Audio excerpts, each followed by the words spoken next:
देवउठनी एकादशी की कथा। शुद्ध मन से व्रत करने का फल। एक राजा के राज्य में सभी लोग एकादशी का व्रत रखते थे। प्रजा तथा नौकर चाकरों से लेकर पशुओं तक को एकादशी के दिन अन्न नहीं दिया जाता था।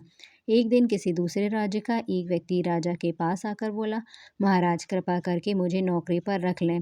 तब राजा ने उसके सामने एक शर्त रखी कि ठीक है, रख लेते हैं, किंतु रोज तो तुम्हें खाने को सब कुछ मिलेगा, पर एकादशी के दिन अन्न नहीं मिलेगा।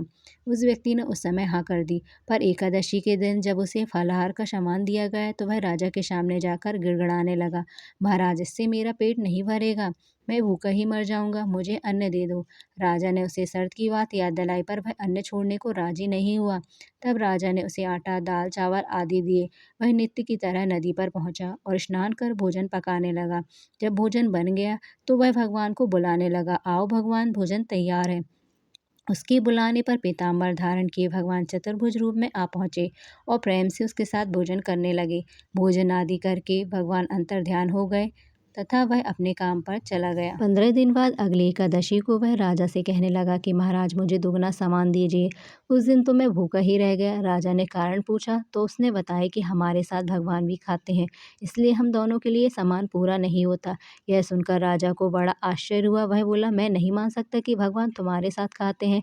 मैं तो इतना व्रत करता हूँ, पूजा करता हूँ, पर भगवान ने मुझे कभी दर्शन नहीं दिए।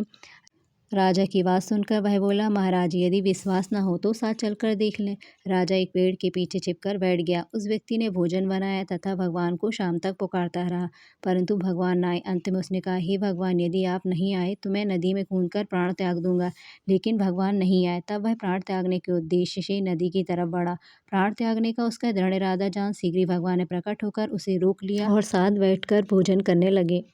खा पीकर वे उसे अपने विमान में बिठाकर अपने धाम ले गए। यह देख राजा ने सोचा कि व्रत उपवास से तब तक कोई फायदा नहीं होता जब तक मन शुद्ध न हो। इससे राजा को ज्ञान मिला। वह भी मन से व्रत उपवास करने लगा और अंत में स्वर्ग को प्राप्त हुआ।